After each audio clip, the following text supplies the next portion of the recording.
You এখন বাজে 12টা 5:12 আমি এখন ব্লগ স্টার্ট করছি কারণ সময় পাইনি। মামা আর বিকেলবেলা মাম্মাম ভাত খেয়েছিল, তো ওই জন্য বিকেলবেলা টিফিন করে যেটা জল ঠিক খায়, তো ভাত খেয়েছিল, ওই জন্য আমি কি করলাম, ও বললো মা এখন দুটো ম্যাগি খাবো, ম্যাগি করেছি। আর কালকে আমাদের রুটি ছিল, ওটা সব বাসি রুটি সবাইকে তেল দিয়ে ভেজে দিয়েছি ডিম ভাজা দিয়ে। আর আমি ভাত খেয়েছি, আমিও খেয়েছি ভাত। এই যে গ্যাস জ্বালিয়ে চলেছি, আমার মাথা দেখো মাথা গ্যাস জ্বালিয়ে দিয়েছি, যে লাইট না বন্ধ করতাম তাই আলোটা দেখা যেত না। যাই হোক চলো, আমাদের সারাদিন এই ল্যাব থেকে কেটে গেছে, তোমাদের সঙ্গে শেয়ারও করছি যা যা করছি। তো এইসব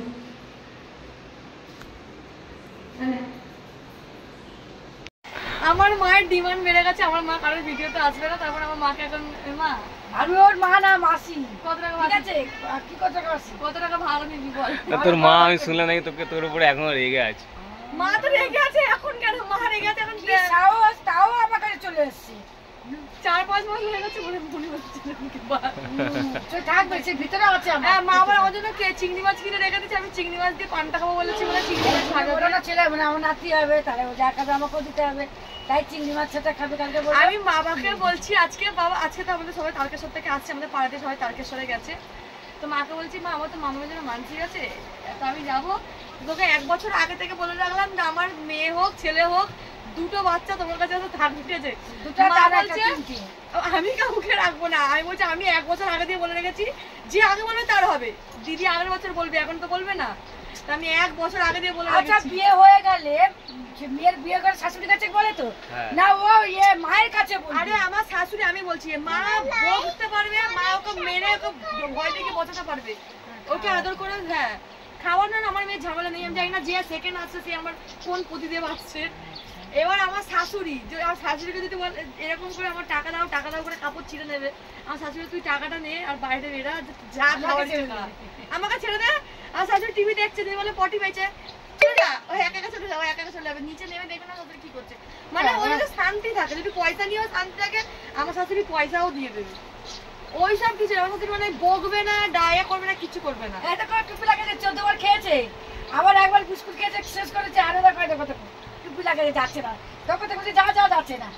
আমার বলতে কি আমার তো হাত ভেঙে গেছে, আমার দিদিনকে একটু আদর করতে ইচ্ছে করছে, আমার তো হাতটা ভাঙা, আমি কি করে আদর করি বলো? শুধু মোবাইল না মারে, এই দেখেছি শুধু মোবাইল না দেবো না, দেবো তো না। আর দিদি মামাকে এই বইটা এনে দিয়েছিল, এই বইটা কি 350 না 300 টাকা নিচে জানি না, দিদি বলছিল মামা বারণ করছে এরকম করতে, করো না, মারবো তাকে উঠে, বইতে দাম লেগে থাকে না, তাকে তুই দেখতে পাবি না নেই। এটা মায়েরা স্কুল থেকে এক্সিবিশন থেকে দিদি কিনে দিয়েছিল মাম্মামকে, তো মাম্মাম হাত ভাঙার পরে এই বইটা এত কালে লেগেছে, এটাকে ব্ল্যাকবোর্ড, ঠিক আছে চক, এটা চক থাকে, মাম্মামের এইটা দিয়ে সারাদিন সময় কেটে যায়, বলছো না এখানে আর ওখানে সব সময় সারাক্ষণ ওই বোর্ডটাই লিখতে। আমাকে দিবি যে আমারও সময় যাবে সারাক্ষণ। আর তুমি তোমার মায়ের কি লাস্ট স্মৃতি এনেছো বলো দেশ থেকে?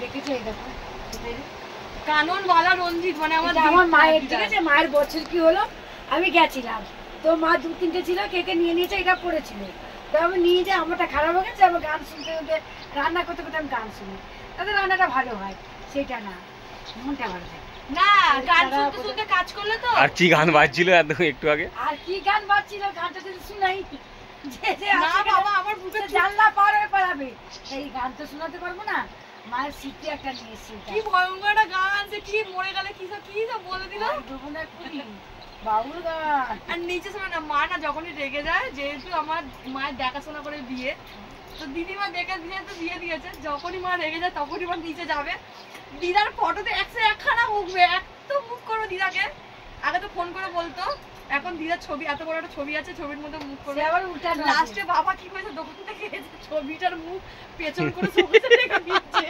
বলছে শালা যখনই রেগে যায় তখনই এসে বুড়িকে দেখে ডাকাডাকি দেবে, তার থেকে ভালো মুখ দেখাবো না, মুখটা ওইদিকে পেছন ঘুরে দিয়েছে, নিচে গিয়ে দেখ এখনো দিদিমার ফটো পেছন ঘুরে রাখা আছে, দেখাশোনা করে বিয়ে দিচ্ছে, মা দিয়েছিল তো, আর যখন রেগে যায় মার উপর তাকে, মাকে তাক দেখতে পাই, তো মাকে দেখতে পেলে আরো রাগটা বেশি হয়ে যায়, তো বাবা দিয়েই দিয়েছে, আমার মাকে আমি দেখতে পাই না, পিছনে ঘুরে দেখি।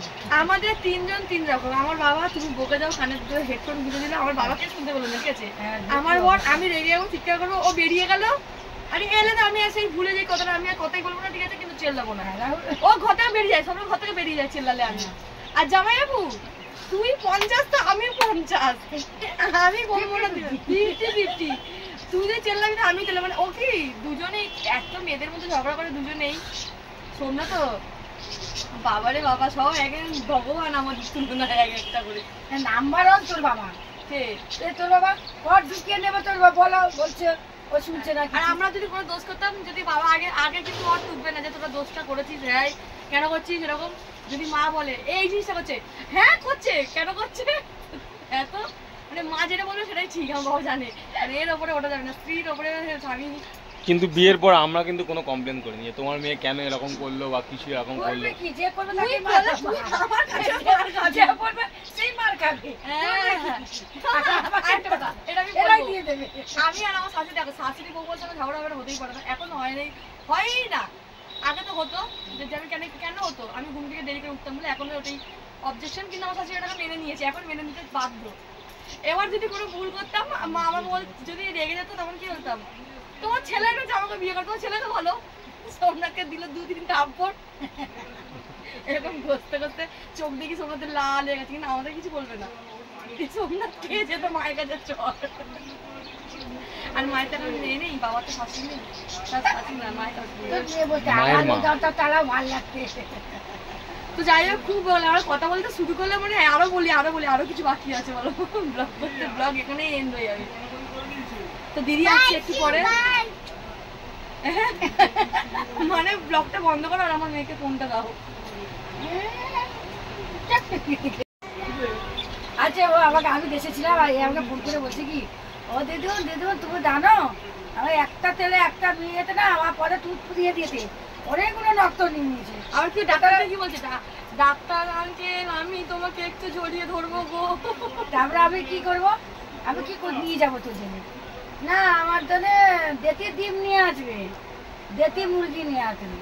তো দেতি ডিম নিয়েছি, দেতি ডিম কিন্তু খেতে পারে, মিমির ঘরে লেগে পালিয়েছি। হ্যাঁ বলো, বাবাকে বলে তুমি আনোনি তো? আমি কিনে দেবো, আমি এখানে বাজারে পাওয়া যায়। না কেন মাঝে তোমাকে সেটাই খাতো, আমি জানি না, আমি বলে খাবি না, তাতে তাই ওকে তাতে মায়ের তাতে, আমার বুড়োর তাতে, আমার ছেলের তাতে, মানে 16টা দেখেছো, দেখো তার কতবার ওষুধ রক্ত নিয়ে নিয়েছে, কত রক্ত নিয়েছিল।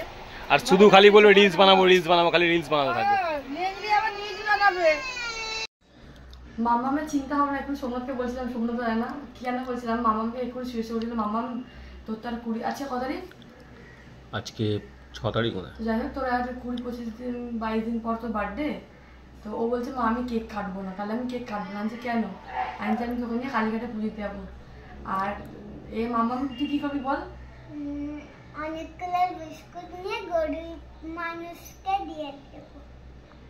কেন কথাটা বললো, মামাম যখন এই হাতটা ভেঙে গেছিল, তখন আমি যেদিনকার ওর অপারেশনে সকালবেলা ভর্তি হয়, সেদিনকার আমি উবের করে ওকে নিয়ে যাচ্ছি। তো একটা অনেক বয়স্ক দিদা এসে না টাকা চাইছিল, তো এসে আমি তখন দেখে আমি কাঁদছি, তখন না দিদাটা না টাকা নাচ্ছে, বলছে দিদাটা নিজেই কেঁদে ফেলেছে, এত বয়স্ক মানুষ উনি কেঁদে ফেলেছে, বলছে মা তোর মেয়ে ঠিক হয়ে যাবে, তাতে ঠিক হবে। তখন না ওই দিদা, আমি ওকে দেখে না দিদাটাকে দেখে এ কাঁদছে। আমি বলি তুই কাঁদছিস কেন মামা? আমি ভাবলাম আমি কাঁদছি বলে, আমি কাঁদলেও কাঁদে। বলছে মা দিদুনটা কেন কাঁদলো? আমি বলছি দিদুনটা তোর জন্য কাঁদলো, ওই জন্য আমার খুব মায়া লেগেছে। আর সে সেদিনকে টাকা চাইতে এসেছিলাম, আমার কাছে টাকা ছিল না, আমি তো অনলাইনে এখন আর খুচরো রাখি না, তো ওই জিনিসটা মায়া লেগেছে, ওই জন্য ও বললো মা আমি কটা গরিব। আমি তারপরে এ বলে এ অনেক প্রশ্নের মনে খুব কৌতূহল, কেন টাকা চায় ওনারা? আমি বলছি ওনারা তো গরিব, ওই জন্য টাকা চায়, ওই জন্য ওর মাথায় ঢুকেছে। আর কটা কিনবে, কটা বিস্কুট কিনবে কাউন্টও করেছে, কটা কিনবে বিস্কুট বলো বলো, কটা কিনবে বলছিল আমাকে? আমাকে বলছে আমি 25 খানা বিস্কুট কিনে আমি সব গরিব মানুষকে দেবো, কারণ ওরা তো ঘরে নিয়ে যাবে, ওই জন্য।